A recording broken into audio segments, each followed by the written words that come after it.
Hello and welcome to the Golden Gloves Chat Show. This week we're going to talk about the fantastic tournament, our first tournament of the year at Empress Palace on Saturday night. Back for battle. What a tremendous tournament.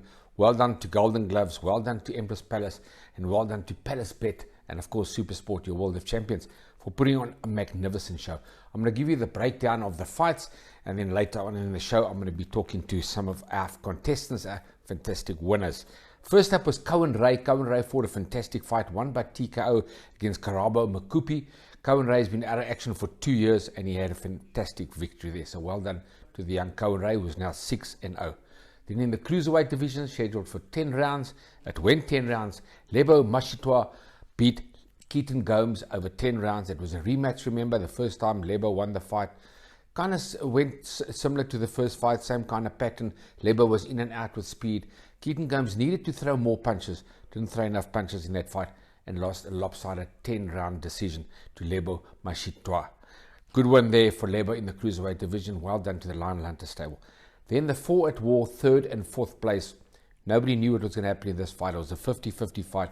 Roarke Knapp stopped Tristan Truter in just 2 rounds in a magnificent win there. We're going to talk to Roarke Knapp a bit later on a one-on-one exactly what happened in that fight. But well done to Roarke Knapp in winning the 3rd place in the 3rd and 4th encounter for the 4 at War with that magnificent victory against Tristan Truter.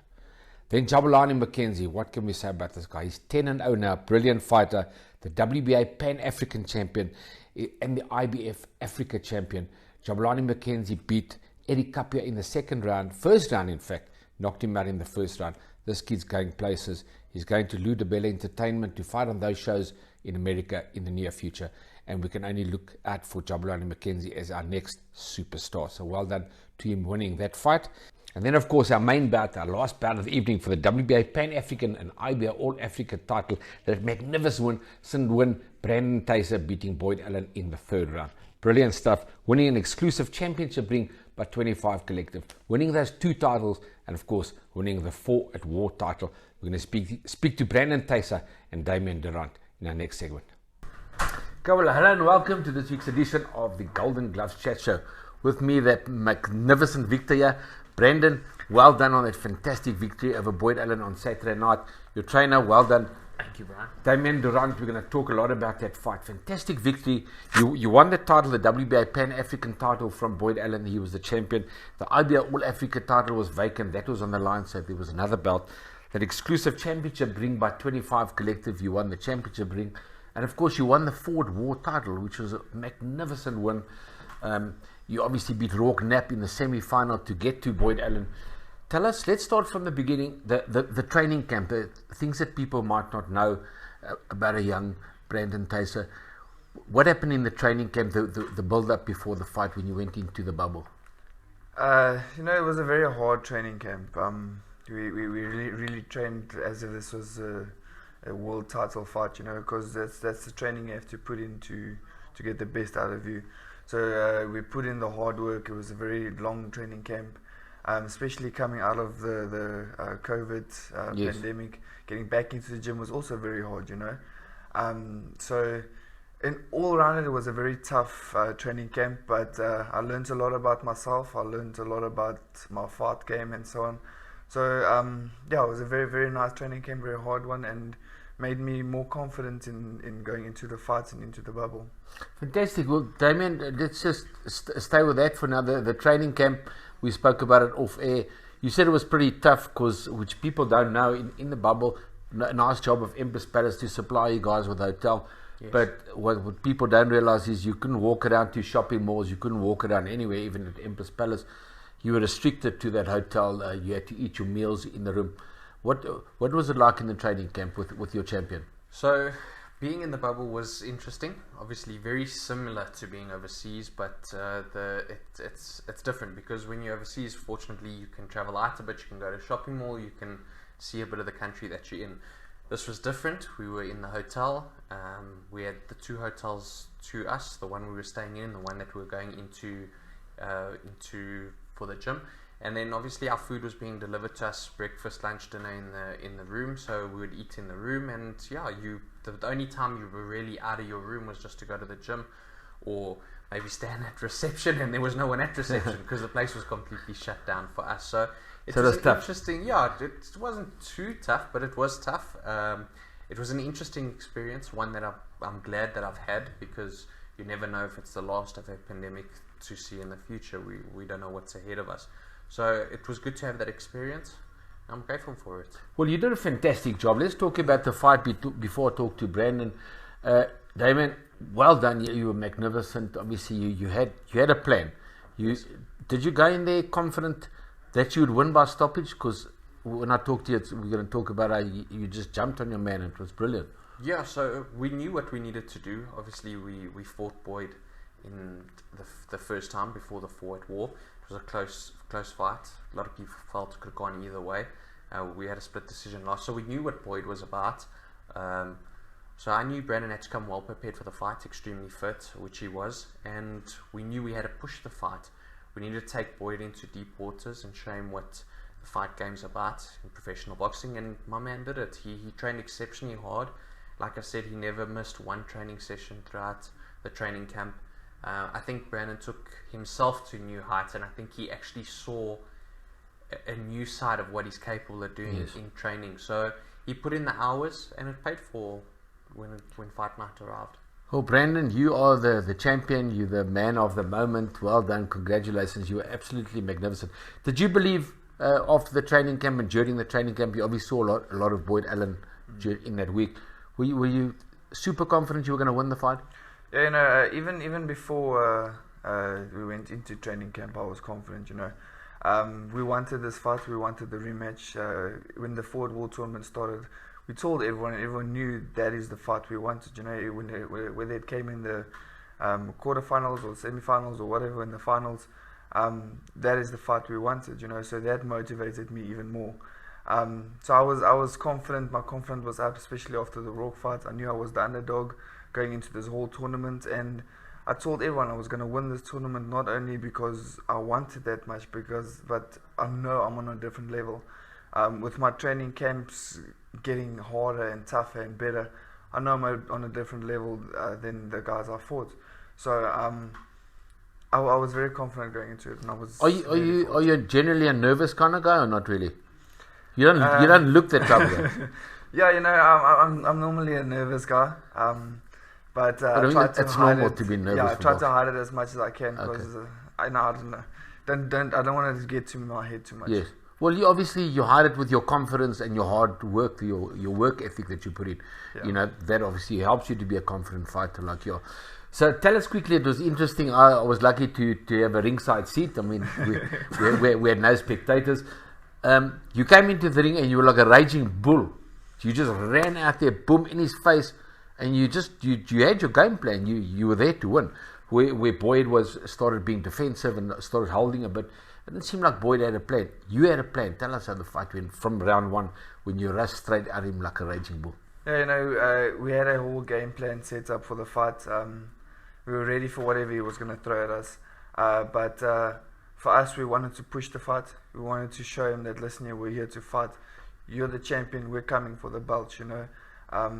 So we wanted to push the fight as hard as we can, and styles makes fights. So according to his style and my style, we made adjustments, and that was it. We just did what we have to do on the night. And a fantastic victory, I must tell you. That 6-inch left hook, for me personally, being in the fight game 50 years, when people ask me, "What have you got a favorite punch that you like?" That punch that you threw to win the knockout, that 6-inch left hook, is the best punch in the book, I think. Rocky Marciano style, and you threw it with perfection. Damien, Boyd went down in the third round with that brilliant left hook, got up, he was groggy, and then he stood in the corner and he had both his hands on the ropes, which obviously he doesn't know that it's illegal, and the referee counted him out. Do you feel the referee did the right thing, or what do you think about the stoppage?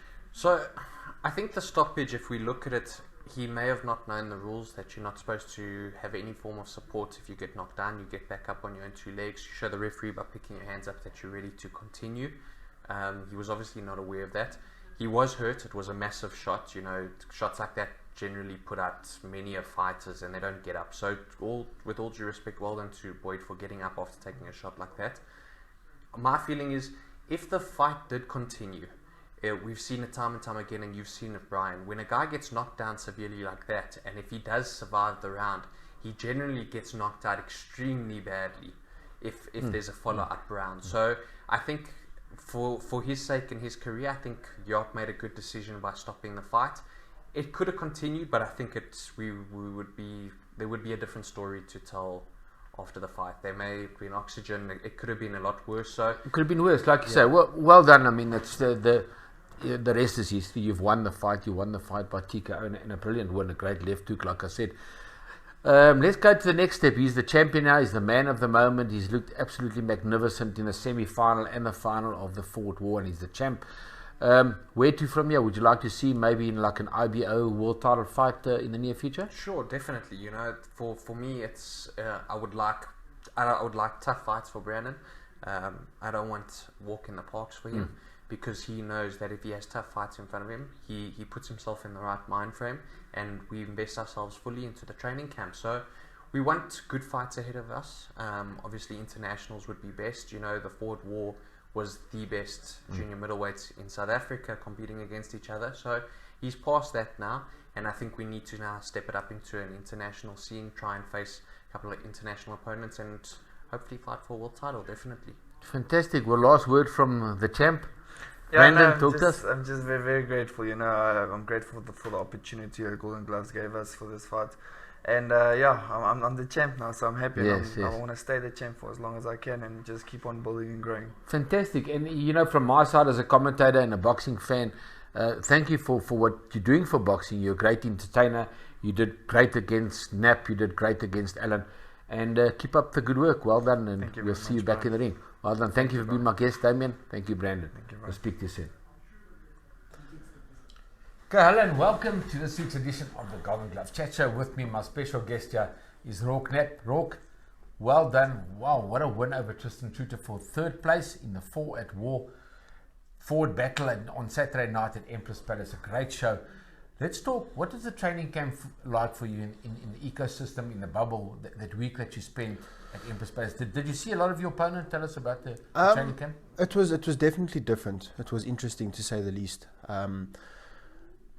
You know, it's not a huge deal, because at the end of the day we have one objective, and that's just to make sure that we're ready and focused for the fight. You know, so you got the fight on your brain more than anything. I didn't see my opponent too much, only at the pre-fight weigh-in and press conference, and then at the weigh-in.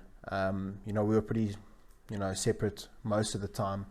But it was actually a good opportunity to focus. You know, if you're not in the gym training, you're in your hotel room relaxing, thinking about the fight, focusing, and that's it for an entire week. It's difficult in a few ways, obviously, for different fighters. For me, it was just being away from my people. I'm so used to being with my people during fight week, and having that time to relax and not stress about it.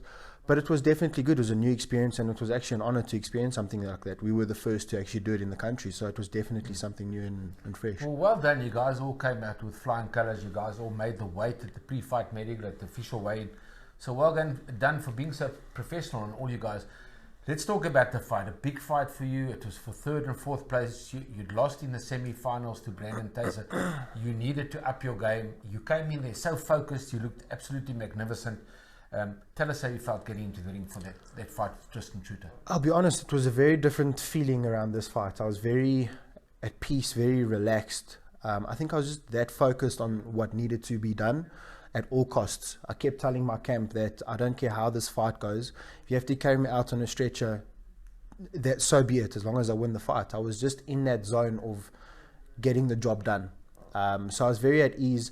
I didn't buy into all the pressure of knowing that it's a big fight and it's important. I didn't buy into all of that, because I know when you start to buy into that, you cause a little bit of weight on your shoulders that you kind of can't shift. So I got rid of that, and I was just focused on what I needed to do myself, making sure that I was in shape, making sure that I checked off everything on the list that needed to be done, and just get the job done at the end of the day. Well, you looked absolutely magnificent. Like I said, you looked great. You came in there, you were focused, you moved very well in the first round, and the second round, boom, bang, it was all over. Were you surprised even yourself that it ended so quickly? To be very honest, I was surprised. I was surprised it would end that quickly. Tristan's a tough guy. He's a great fighter. Like I said before in interviews, he's got the record, great amateur record, career. Welterweight champion. So he's not an idiot. He's a tough guy, good fighter. So I didn't expect it to go that quickly. But when you get caught with a shot like that, it doesn't matter how good you are. Unfortunately, that's what happens. One shot in this game can change everything. It was a brilliant victory as well and a good knockout. And where to from now? Obviously, your confidence is up. Do you want to fight Brandon Thysse again? Look, if that rematch happens, it happens. This is the name of the game. We are fighters. We love boxing. We'll never shy away from fights. This is what we do. Yes. If that opportunity presents itself, 100%. Just as much as I'm keen for it, I'm sure he is as well. But like I said, this is what we do. This is our jobs. This is our 9 to 5. This is all we know. This is all we love. This is boxing. Yeah, fantastic. Well, Brandon Thysse was my guest as well, and a fantastic victory over Boyd Allen there. You guys were both superb. You guys were so sharp and so good for boxing. Our first boxing tournament of the year, and you guys were shining stars. So congratulations. I personally wouldn't like to see that fight too soon again, because I think you both should go separate ways for now. For sure. But one day it would be a big fight. But congratulations 100%. On your win. Fantastic win. Roarke Knapp, would like to see you back in the ring soon. Cool. Thanks, Uncle Brian. Thank you. Thank you.